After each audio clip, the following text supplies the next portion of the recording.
Portage.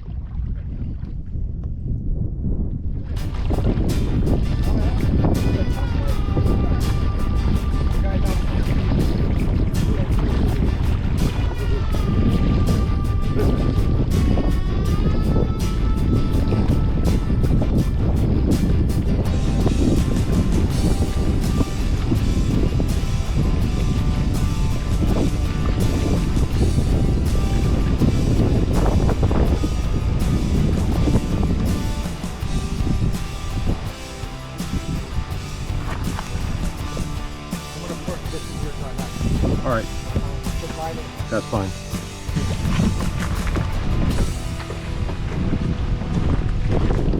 All right, so Dave, there's an alligator right in front of us. What? You say I was all right. This is gonna be. Oh, hang on. Real scary.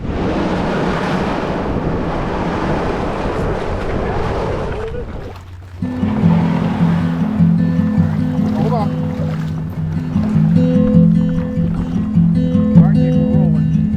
Do we know where the actual campsite is though? To the left?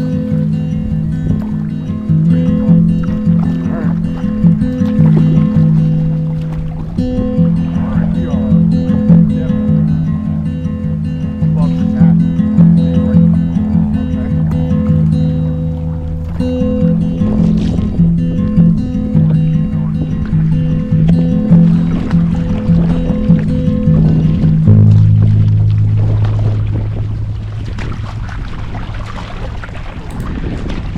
Inlet right there, right?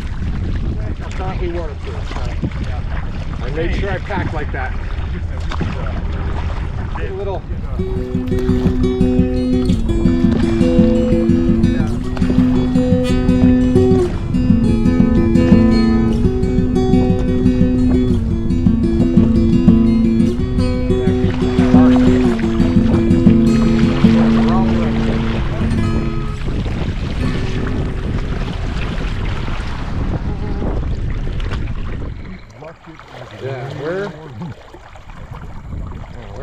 we're good at this. I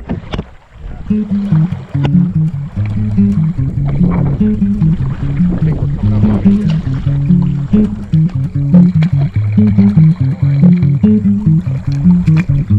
Alright, well, turn us around. You want to come in here and just turn around? Whoa, we're gonna hit branches. I got it.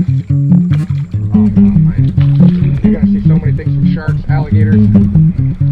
You know, this is one of only 2 places on the planet that has an estuary like this.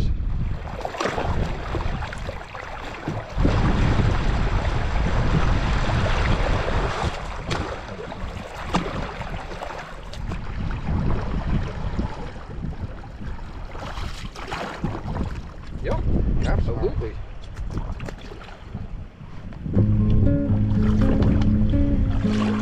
The water's really warm. I don't know, well, we use the springs too, you gotta remember that.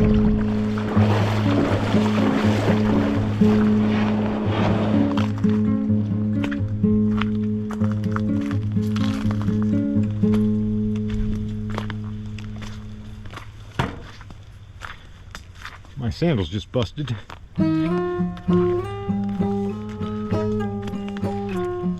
gonna be tough to fix. All right.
bathroom tree.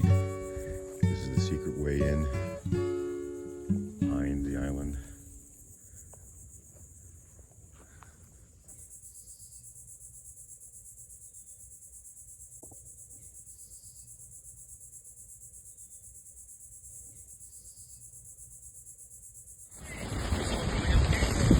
Well.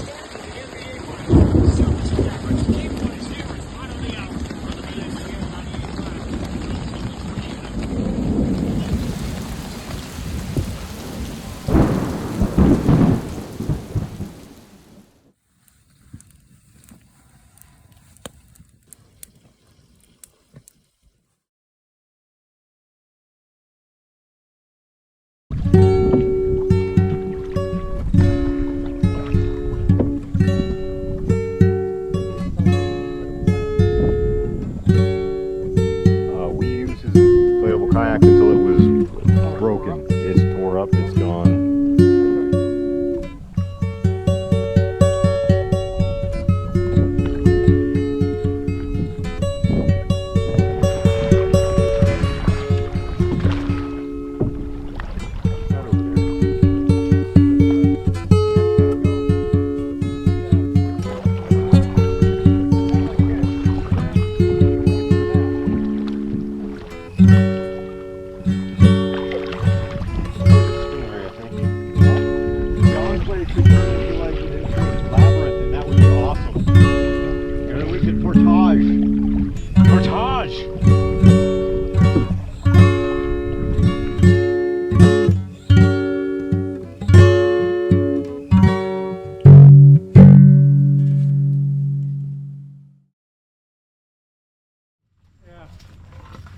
Yeah, this was smart.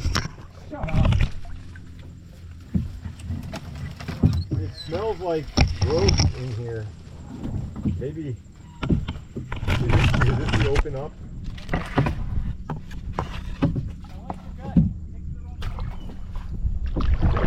Hang on.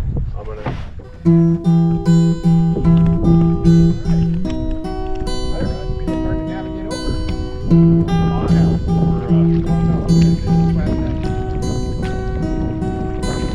Let it down.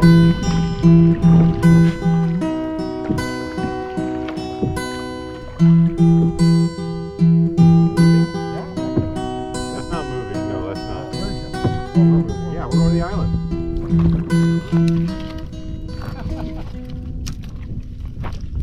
Hold on, let me get a picture. All right.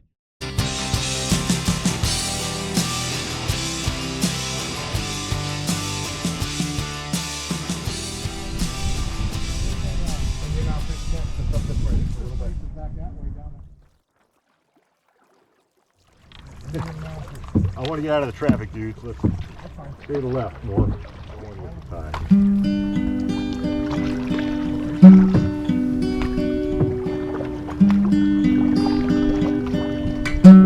We'll tie ours right here. Those are for bigger boats. All right.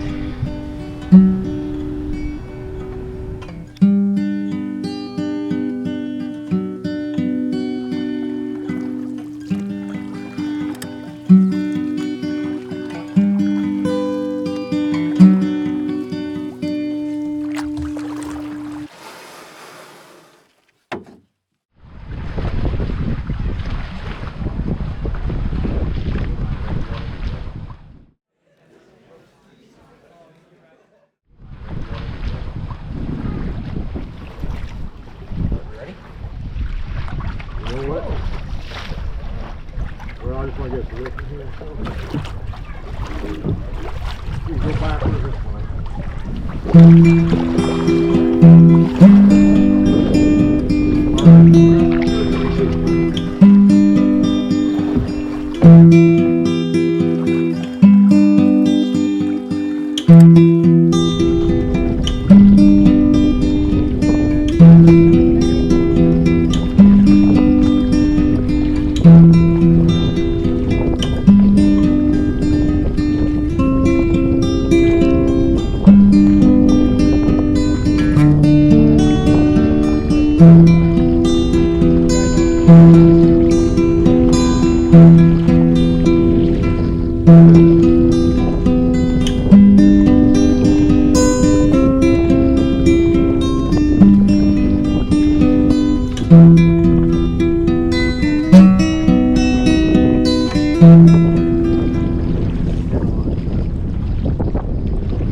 And now we hear it. That's awesome.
Paddling back to campsite number 2 because somebody left their slippers there, and they may or may not be there. Now, the rules of the game are this: that someone is going to go to shore. I'm going to stay somewhat distant from the island and the boat. If the shoes actually indeed are on the island, he gets to reboard the boat. If the shoes are not on the island, well then, he has to find his own way back. Oh, what a disappointing game. There's some crabs hanging out by my shoes. Well, that's not pretty unexpected.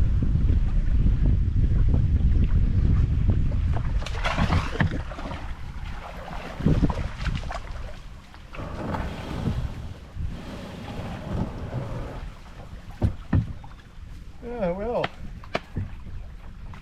As I chase you down and tip you over as I'm trying to get in. go over.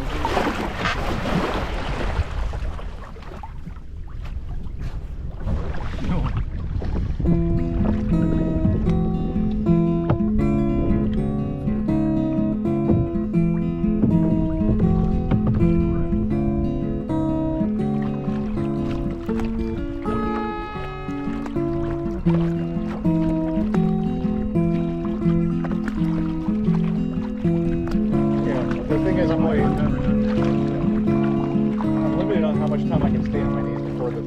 Starts going numb. Yeah, like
Yeah. Everybody loves the bicycles at sea.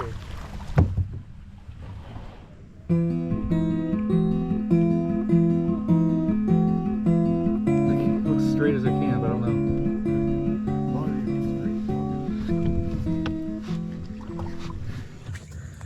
know. All right. This is our encampment. The boat's pulled up. Main area.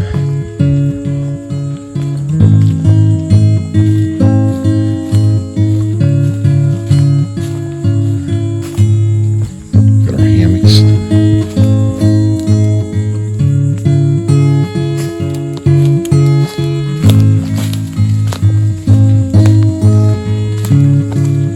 And this is the bathroom.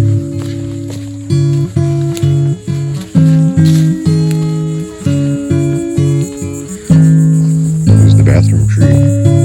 This is the secret way in behind the island. Right? Yeah, we came up the back. On something. Huh? I stepped on something running in here. What the fuck's the canoe? We came in the back way.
Before closing out, we'll leave you with a dialogue to digest.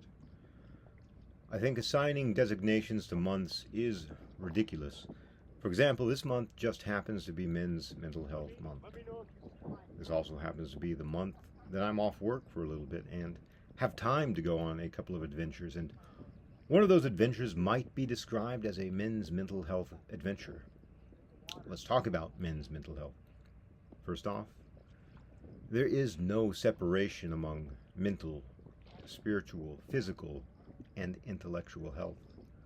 Although stepping outside of these things and reflecting upon them may be as large a distinction as the difference between truth and persuasion, being and becoming, stillness and movement, the one and the many, something along those lines if you want to speak metaphysically.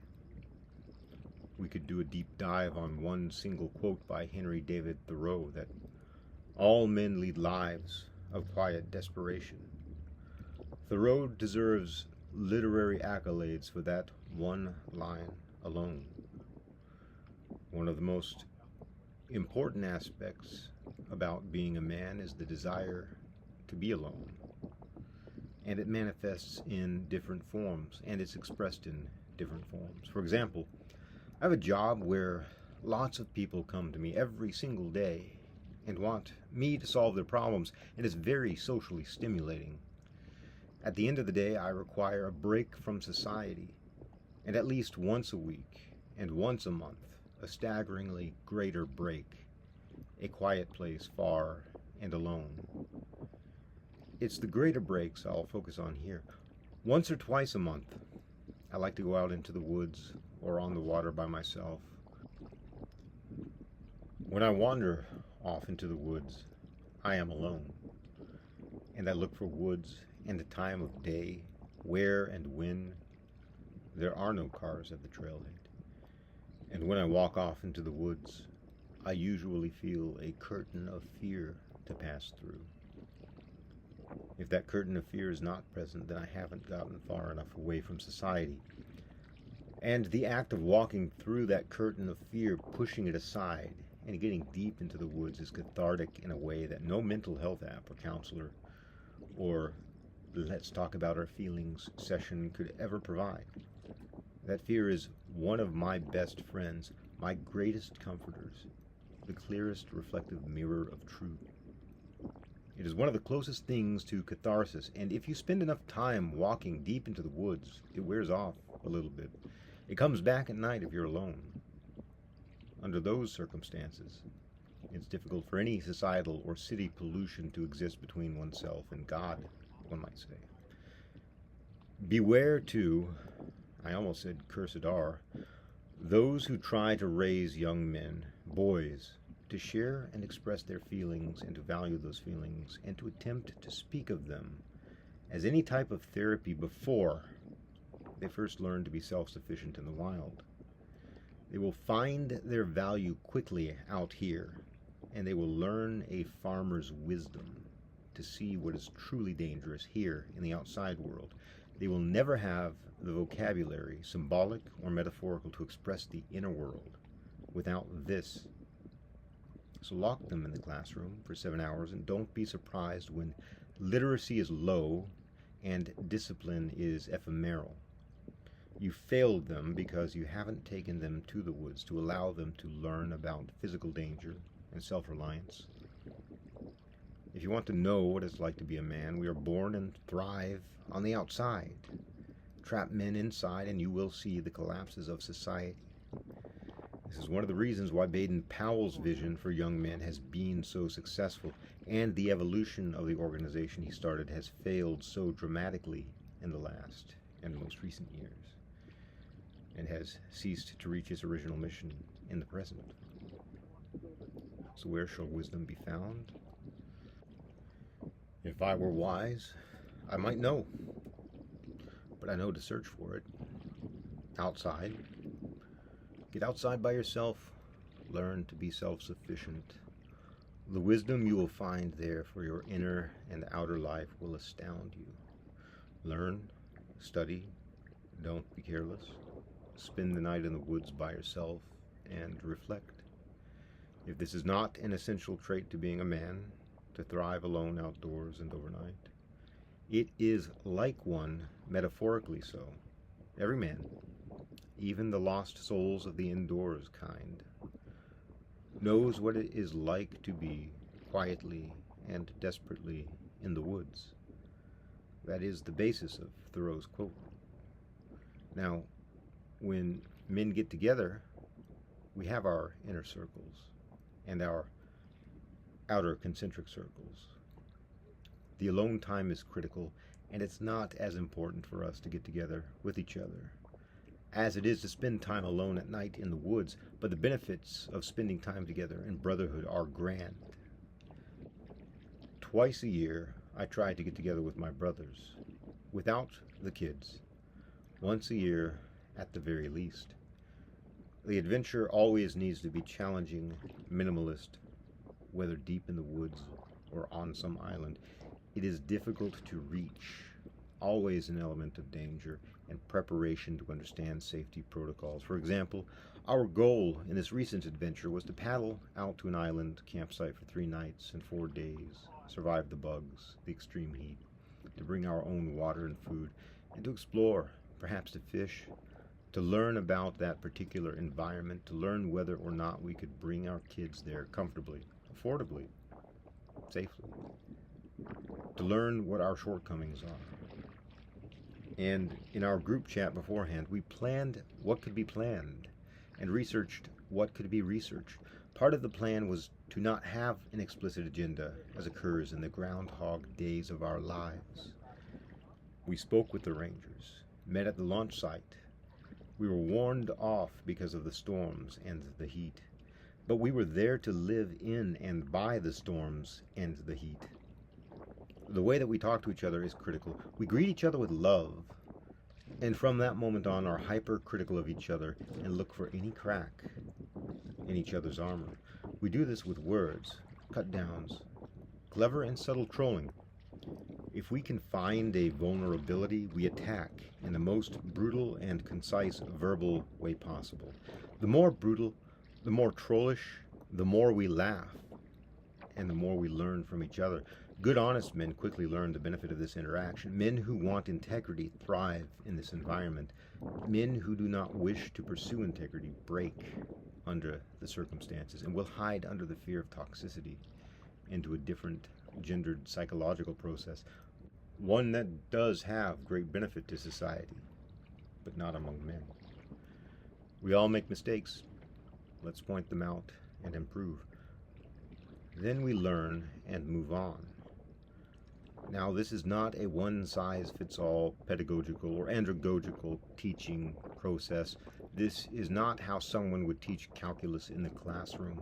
And there are precious and damaged souls who need rehabilitation before they can be set off into the wild or amid strong, healthy men as such. Society has been damaging boys and men for so long now that they need to work their way out of triage, heal their bones, and then climb the mountain alone, and then more steeply with brothers. In this video, I've edited out all the harsh trolling we've done among each other. At the end of each day, we sit around the campfire with coffee and look at the stars and uncover the secrets of the Pleiades. This wisdom cannot be found in the classroom. This catharsis cannot be found in group sharing therapy or one-on-one with a therapist. Some men get lost. Some men drown. Death is the handmaiden of fear and the guardian at the gate. But life and the world is at stake if you don't wander first onto that adventure alone. Wisdom lies at the bottom of the sea, at the top of the mountain. It's on the other side of the island and dark forest. It lies beyond the horizon.